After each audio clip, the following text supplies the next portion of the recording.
Ya açıkçası belli bir süredir Türkiye kendi içine dışarıdan olağanüstülükler ithal eden bir ülkeye dönüştü. Zaten bir yanıyla Ege'deki adalar krizi, bir yanıyla Doğu Akdeniz'deki enerji ve Kuzey Afrika'daki Mısır, Libya ile ilişkilenimleri, bir de 2011'den beri işte bilindiği üzere adı Arap Baharı olan Tunus'tan başlayan Orta Doğu'ya ve en uzun süreli bir halk hareketliliğini Mısır'da, affedersiniz Suriye'de yaşayan e, bir çevrelenmeye sahip. Bunun üzerine 24 Şubat 2022 günü Ukrayna Savaşı da patlak verince ve hemen ondan önce de maalesef Ermenistan'daki işte Karabağ sorunu yaşanmıştı. Yeterince kendi iç sorunları, Cumhuriyet'le yaşıt anakronik sorunları olan bu ülke, kendi çevresinde cereyan eden bölgesel sorunlara da hep yanlış yerlerden müdahil oldu. Bu müdahil olma hallerinin hiçbirinde Türkiye'nin genel ülke çıkarlarının gözetildiğini ifade edemeyiz. Tümüyle iktidar eksenli çıkarlar ki bu gelinen nokta itibariyle bu çarpık politikalar ve yaklaşımlar Türkiye'nin kendi iktidarı içinde fayda sağlamayan bir hususa tekabül ettiğini, bir noktaya tekabül ettiğini yaşayarak ifade ettik. Birçok açıdan aşırılıkları ifade eden Erdoğan-Bahçeli iktidarı bir rejim olarak ifade edilmelidir. Bunun belki de sebeplerini birazdan açacağız. Aşırılıklarla kendini ayakta tutuyor ve aşırılıklar sürekli kendini tekrar ederek ilerlemeli ki açığa çıkmış olan bir önceki, birkaç gün önceki, birkaç hafta önceki aşırılıkların ürettiği toplumsal kriz ve buhran unutulabilsin. Ve sürekli böyle kendini yeni bir aşırılıkla ve hep vites yükselterek bu aşırılıkların, marjinal politikaların öne çıkmasıyla var etti. Bunların toplumsal rıza üretmesi, toplumsal karşılık üretmesi bir yere kadar mümkün olabilirdi. En nihayetinde bir de 1984'ten beri süre gelen işte Genelkurmay kaynakları ve ağızlarına göre adı düşük yoğunluklu savaş olan bu çatışma kültürü ekonomik, toplumsal, idari ve diplomatik olarak Türkiye'yi artık kaldırılamaz. Bu politikaları ve uygulamaları kaldıramaz noktaya taşıyacaktı. Nitekim taşıdı. En sonda ekonomik kriz ortaya çıktı. Bu ekonomik krizin de birkaç noktasına dikkat çekmek gerekiyor. Hiç unutmuyorum. Hani bu 6 Şubat deprem ve sonrası ortaya çıkmış olan olağanüstülüğe gelmeden önce bunu ifade etmek zorundayım.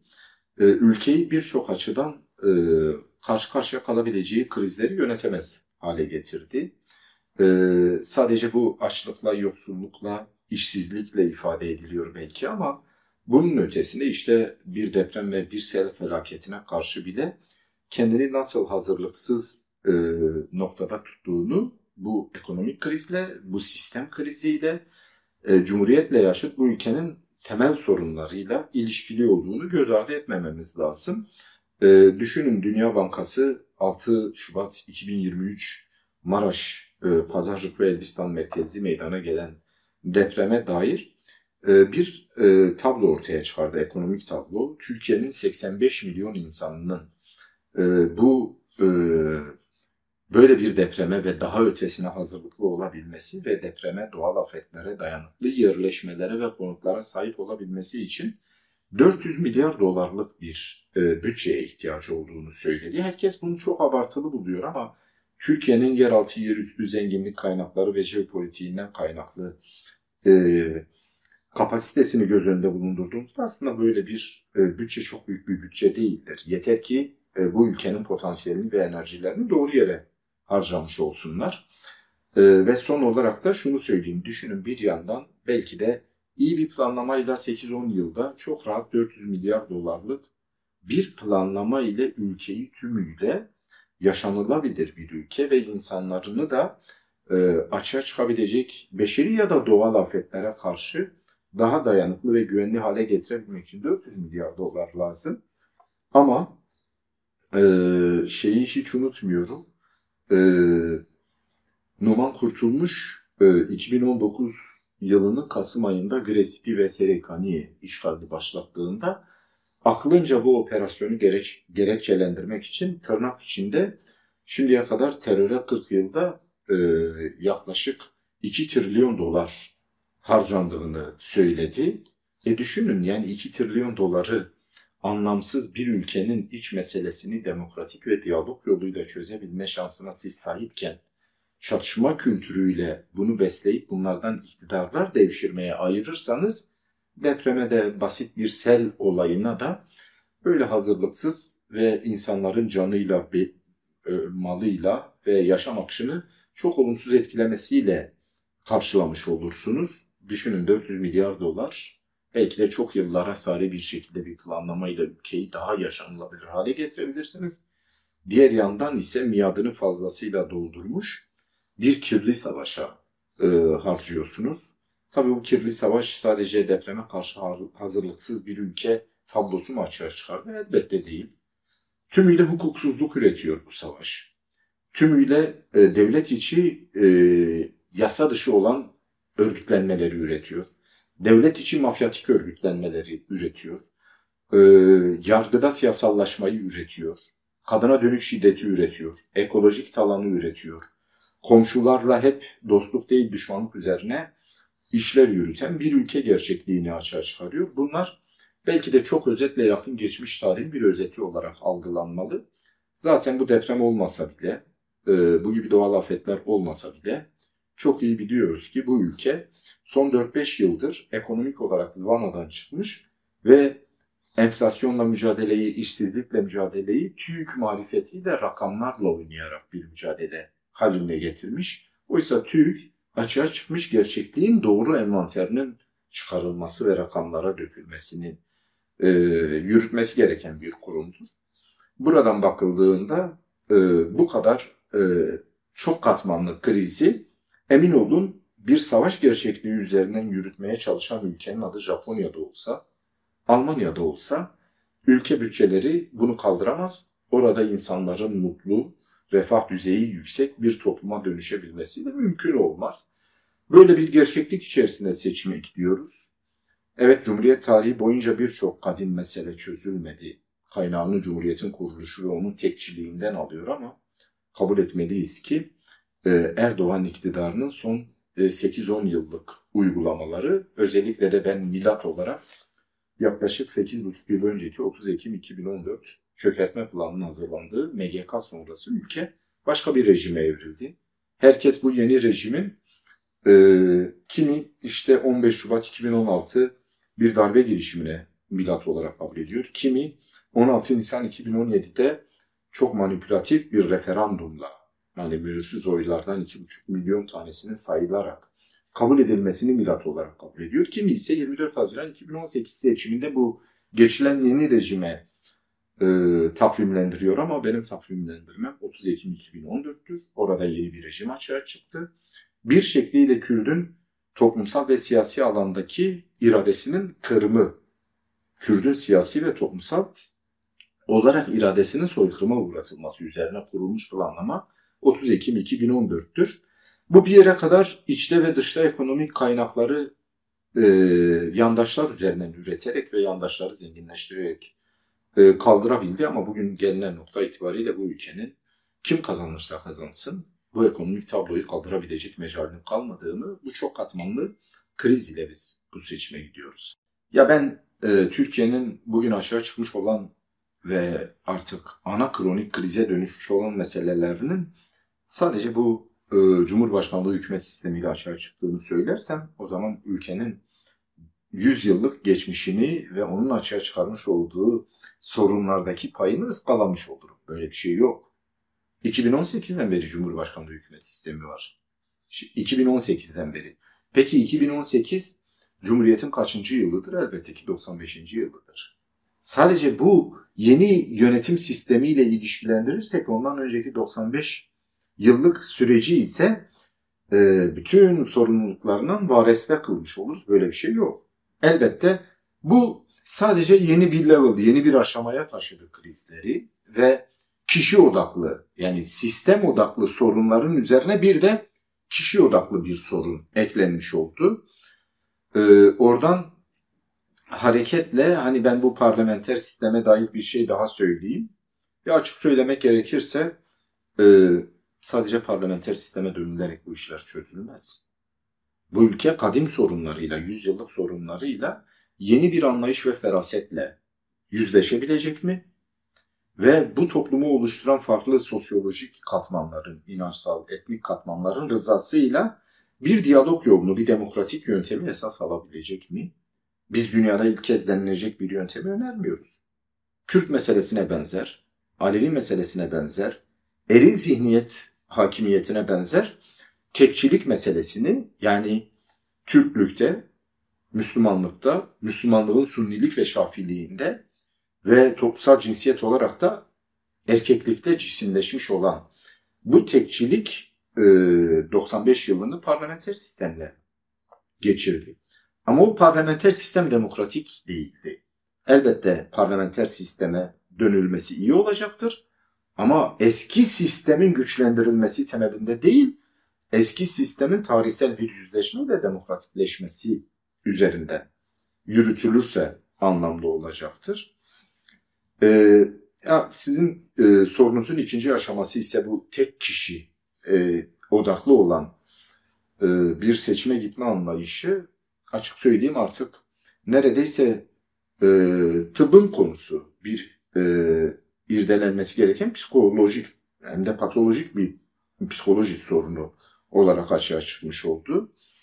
Düşünün, bir ülke tarihini, kaderini ve geleceğini tek kişinin kaderiyle birleştiren ve bunu sıklıkla ikrar eden, tekrarlayan bir şahsiyetle karşı karşıyayız. Yani düşünün, uhrevi dinlerde bile bir dinin geleceği aslında o dinin peygamberine, yani Tanrısından o iradi yetkiyi almış olan peygamberine bile kodlanmadı. Bir ülkenin geleceği neden bir ülkenin bir siyasi şahsiyetine kodlanmış olsun? Ben gidersem Türkiye gider. Eğer bir kişi giderse Türkiye gidiyorsa o demek ki o ülkenin temelleri çarpık bir anlayış üzerine kurulmuştur. Yani kuruluş felsefesinde o zaman bir sorun vardır. Bu elbette şu anda tartıştığımız ülke Türkiye olduğu için Türkiye için söylüyorum ama dünyanın neresinde olursa olsun böyledir. Düşünün. 1933 ve 45 arasındaki Almanya, Führer Almanyası'nda, Nazi Almanyası'nda Almanlar işte Nürnberg'de, Münih'te, Berlin'de, birçok yerde yüz binlerle yapılan o zaman mitinglerde Hitler Almanya'dır sloganı atılıyordu. Ondan sonra Almanya maalesef 40 milyon insanın can verdiği, ki Birinci Dünya Savaşı'nda da ciddi payı olan bir ülkedir Almanya. 20. yüzyılın ilk yarısında İki Dünya Savaşı'nda 75 milyon insanın ölümüne sebep olan bir tecrübeyi yaşadı. Yani böyle bir ülkenin kaderini, geleceğini tek kişiye bağlayarak bunları böyle seçimlere indirmek ve seçimlerde propaganda haline getirebilmek oldukça problemlidir.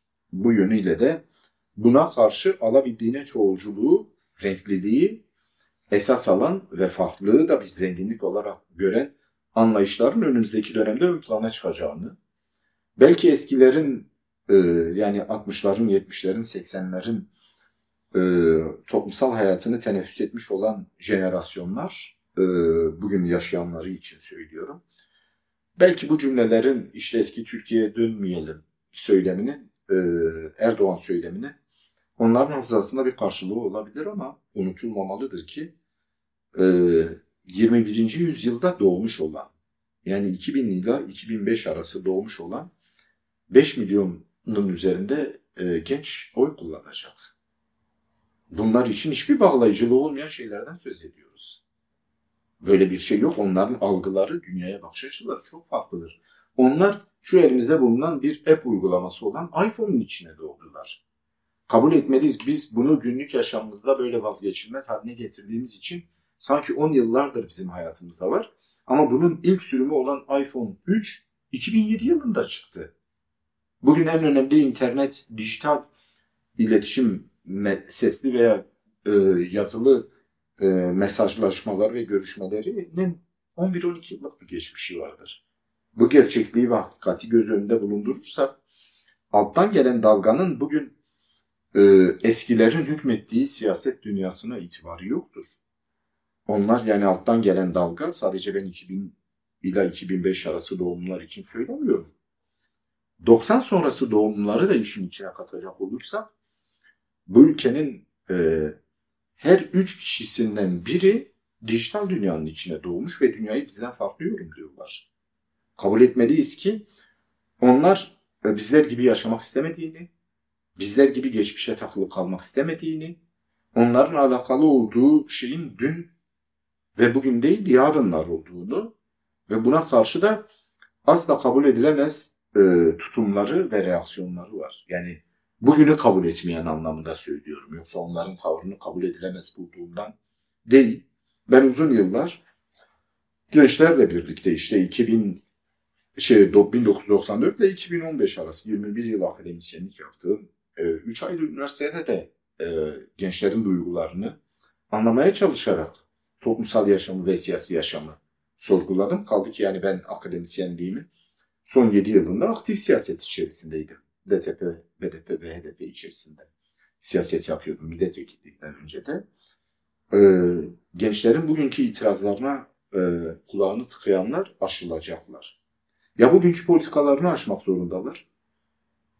Yok bugünkü politikalarını o statükoya tekabül eden politikalarını aşmamaları durumunda kendileri aşılacaktır. Bunun en bariz örneğini 3 Mart günü gördük biz. 3 Mart günü keyfe keder, tümüyle duygusal dünyasıyla hareket eden Akşener'in altılı masadan hani kaldıran güç kimdir bilemem. Hani herkes bir yerlere ve derin odaklara dikkat çekiyor ama ben onu geri getiren gücün ne olduğunu biliyorum. Onu geri getiren güç toplumun değişim dinamiği ve iradesidir. Kimse bu değişim iradesinin ve talebinin karşısında duramaz. Durması durumda aşılır. Fazla değil 72 saat içerisinde, 3 gün içerisinde bu toplumun değişim dinamiği İYİ Parti veya Akşener'in yüzüne çarptığı için onu toplum tuttuğu gibi geri masaya getirdi. Hiç şüpheniz olmasın ki o 72 saatte toplumu ve onun gelecek tasarımlarını anlamayan Akşener tutumu onlara ciddi oy kaybettirdi. Şayet eğer o tavrından geri dönmemiş olsaydı tek başına seçime girmiş olması durumda bir tereddüt söylüyorum ki asla %50 barajını aşamazdı. Buna rağmen hala toparlayamıyor. Hala ciddi sorunlarla boğuşuyor.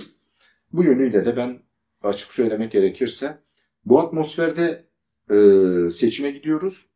Bir yandan statükocular, bir yandan ise 21. yüzyılın artık ikinci çeyreğine girme arefesindeyken gençlerin ve toplumun değişim dinamiklerini anlamaya çalışanlar arasında bir mücadele olarak görüyorum. Bu yönüyle de hani birileri için bunu 14 Mayıs seçimi sanki bu ülkeyi yönetecek, 5 yıl boyunca yönetecek Cumhurbaşkanı ve onun kuracağı hükümetin belirlendiği bir seçim olarak görebilir. Bunu reddetmiyorum. Veya bu ülkede yasama organını oluşturan oldukça etkisizleştirilmiş olan 600 parlamentonun 600 sandalyesine oturacak kişilerin belirlendiği bir seçim olarak görebilir. Bunu da reddetmiyorum. Ama sadece bununla sınırlı tutanlar bu seçime yanlış yaklaşmış olurlar. Hele hele Kürtler için bunun ötesine anlam ifade etmektedir.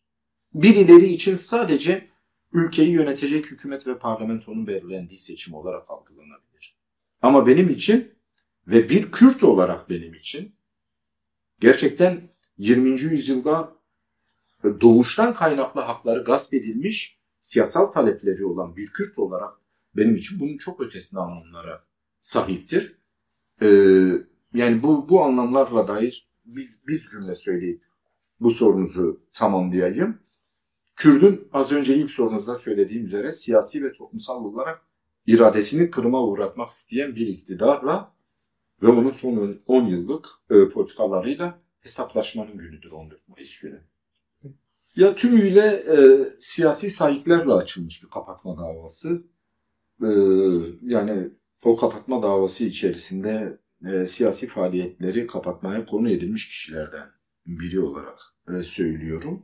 Şimdi düşünün kapatma davası Yargıtay Başsavcılığı tarafından hazırlanıp Anayasa Mahkemesi'ne sunulduğu tarih ve kabul edildiği tarih Haziran 2021'dir. Daha 2 yıl bile olmadı. Peki oraya derc edilmiş olan o kapatma dava dosyasının içerisine serpiştirilmiş olan fiillere bakıyoruz. O partide siyaset yapmış kişilerin fiillerine bakıyoruz. Neredeyse 2011 ile 2016 arasındaki siyasi çalışmalardır.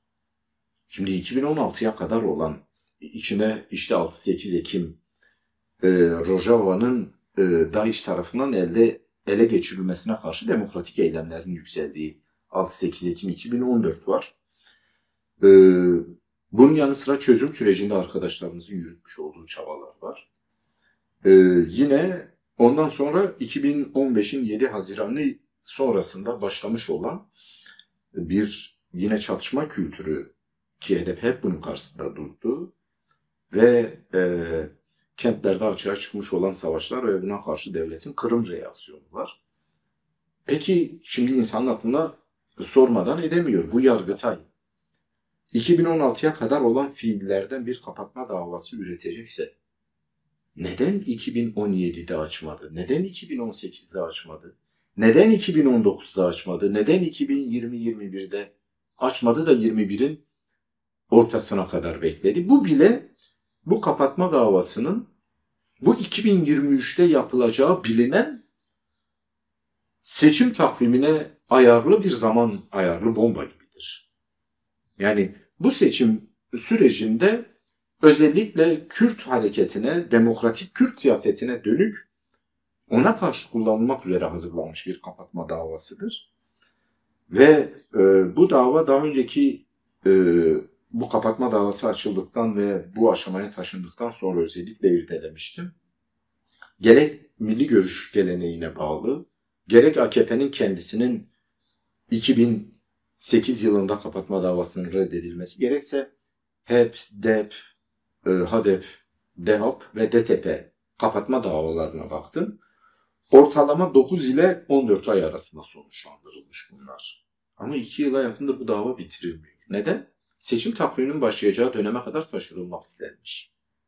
Arafta bırakılarak Kürtler ve onun Türkiye'li dostları özellikle bu seçim davasına bir tuzak kurularak bu partiyle girmesi istenerek ve en son Şubat ayında bloke edilen hazine yardımının Mart ayının ilk haftasında tam da seçim takvimi açıklanacakken ve Erdoğan'ın 10 Mart'ta alacağı seçim kararından bir gün önce o blokajla kaldırılarak sanki HDP ile girilmesi bizatihi sistem tarafından teşvik edilmiş ve bu tuzağın içine çekilerek alternatifsiz bırakılarak parlamento temsiliyeti ve bu seçimdeki belirleyiciliği ortadan kaldırılmak istenmiştir.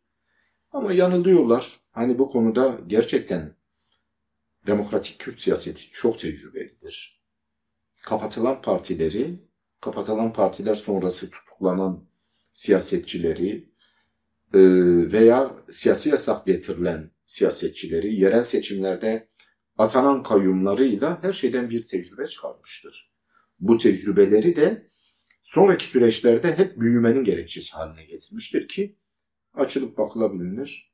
20 Ekim 1991 seçimlerinde ben Dicle Üniversitesi Öğrenci Derneği Genel Sekreteriydim. O zaman öğrenciydim, 3. sınıf öğrencisiydim.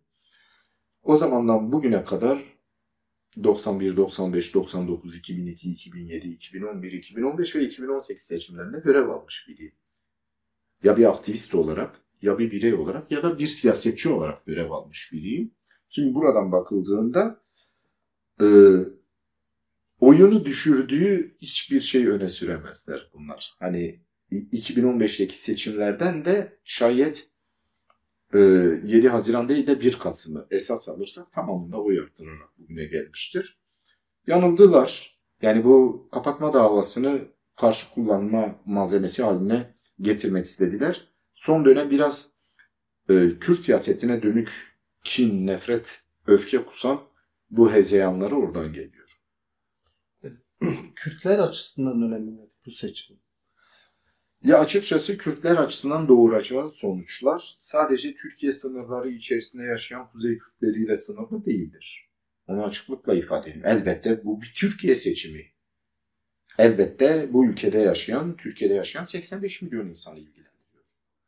Onlar için kader seçimi ve uluslararası makalelere de yansıyacak kadar ifade edildiği üzere şüphesiz hiç tereddüt yok ki 100 yılın seçimi.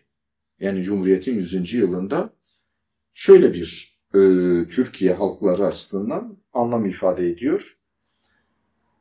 İkinci yüzyılda bu anakronik sorunlarıyla kendini taşıyamaz.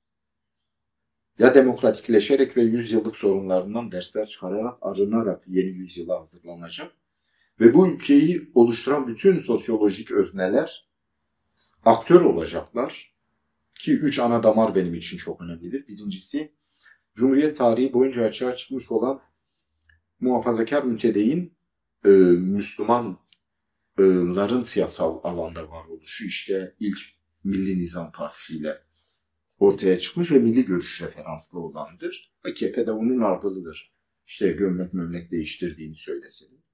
İkincisi 1920 yılında bakiyesini İttihat Terakki'den almış ama daha sonradan değişerek bugünlere kendini taşımış olan bir CHP gerçekliği, işte ülkedeki yüzünü batıya dönmüş seküler modernist damar. Üçüncüsü ise Cumhuriyet tarihi boyunca bu tekçilik potası içerisinde asimile edilmeye çalışan ve birçok isyan ve maalesef katliam tehdidiyle karşı karşıya gelmiş olan Kürtlerin bütün bunlardan arınarak 50 yıldır siyaset sahnesinde kendi taleplerini dile getirmesi ama 33 yıldır da bir siyasi parti sahikiyle çözümünü parlamentoda arayan bir tarihsel tespit yapmak zorundayız. Bu 3 ana damardan Kürtler hep siyasal alanda görünür olmasınlar, toplumsal yaşamda belirleyici olmasınlar diye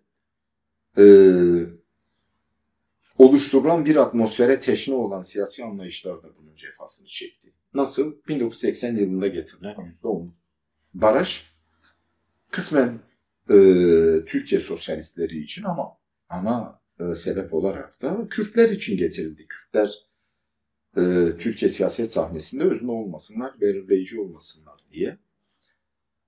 Bu baraj önce bağımsızlarla girilerek, aşılarak parlamentoya gidildi ama artık gelinen olgunluk ve tecrübe aşaması çok farklı bir şey ifade ediyordu ki 2015'ten sonra bu barajı karşısına çıkarmış olan anlayışlar bu barajın altında kalmaya başladılar. Unutulmamalıdır yani.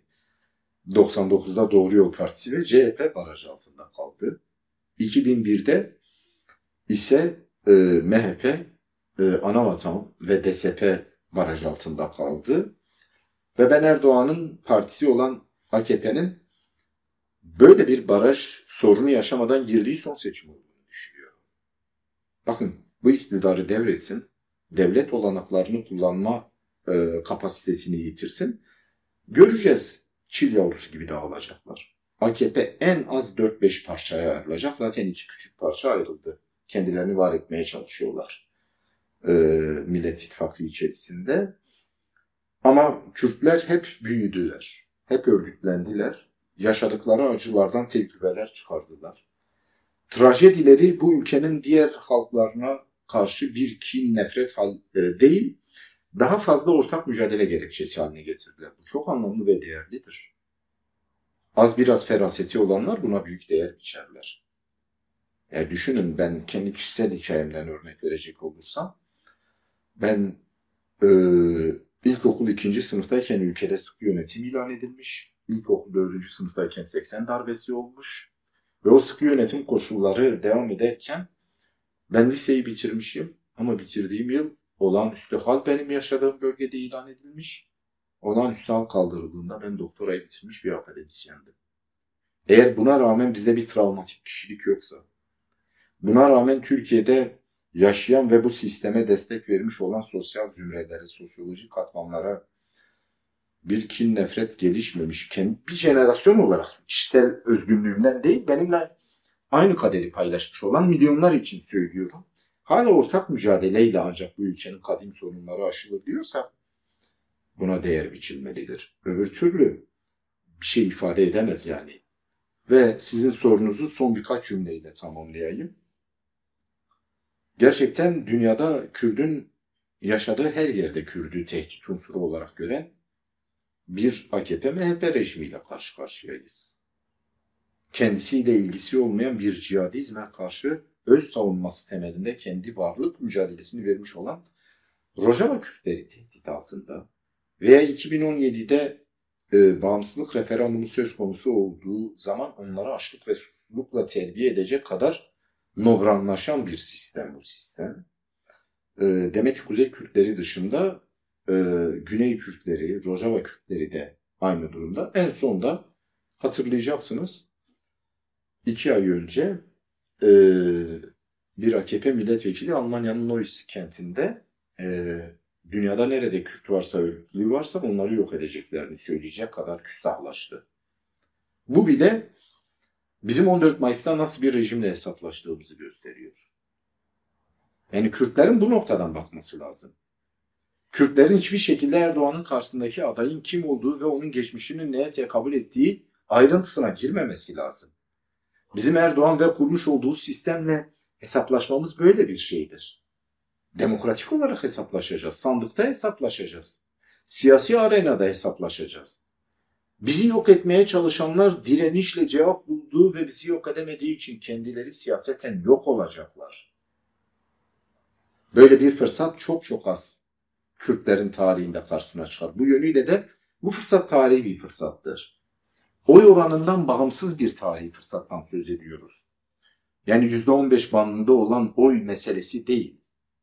Gün gelir ki eminim Kürtler bunun çok daha ötesinde oy oranına sahip olacaklar. %20-25'lere de sahip olacaklar. Ama %25'e sahip oy oranına sahip olduğunuz zaman bile sahip olduğunuz oyların örgütlü gücü denklem değiştirme anlamda bu kadar tarihi öneme sahip olmayacak. O yüzden nicelliğinden bağımsız, yani oy sayısından, oranından bağımsız bir önemden söz ediyorum.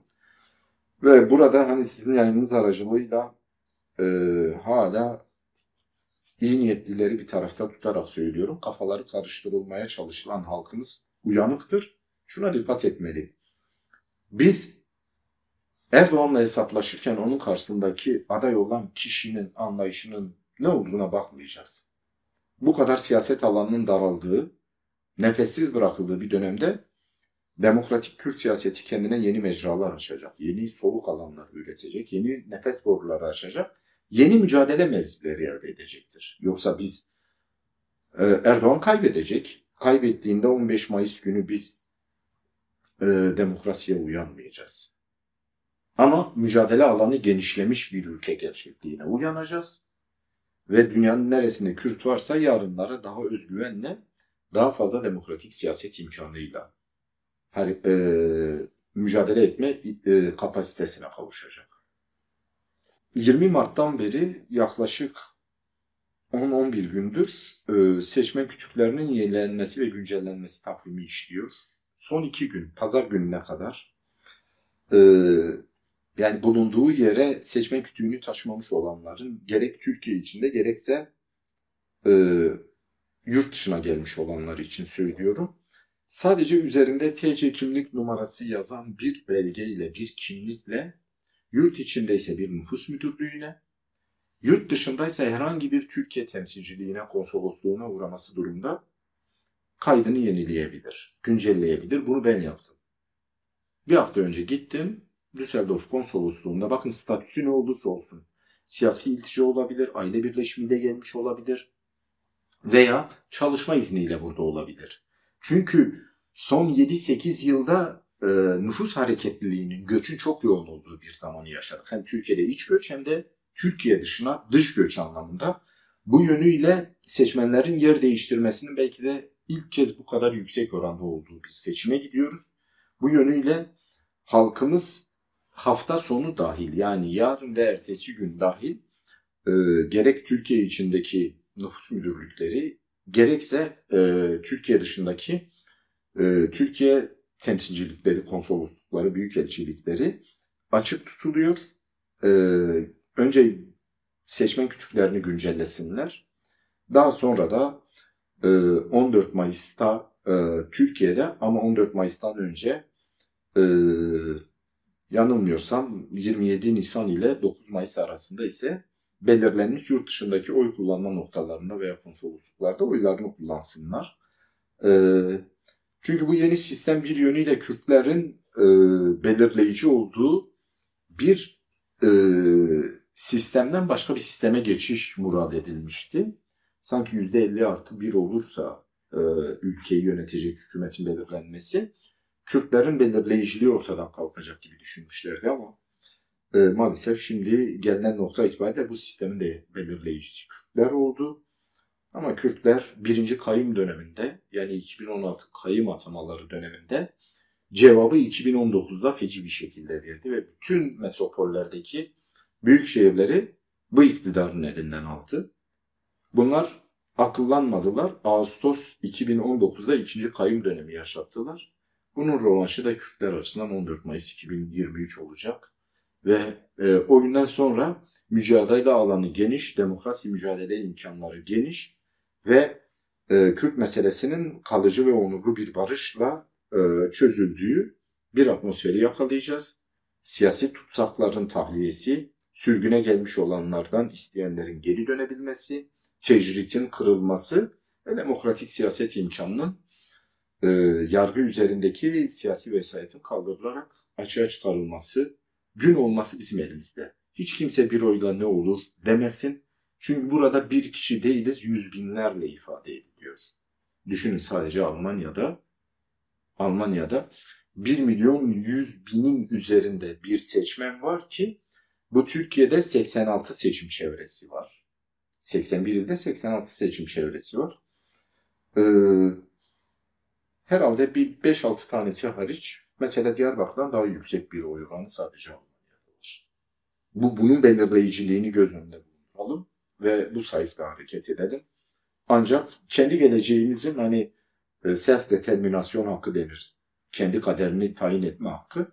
Kendi kaderimiz ancak bu kadar bizim elimizde gelmiş olabilir. Tarih böyle bir fırsat vermiş olabilir.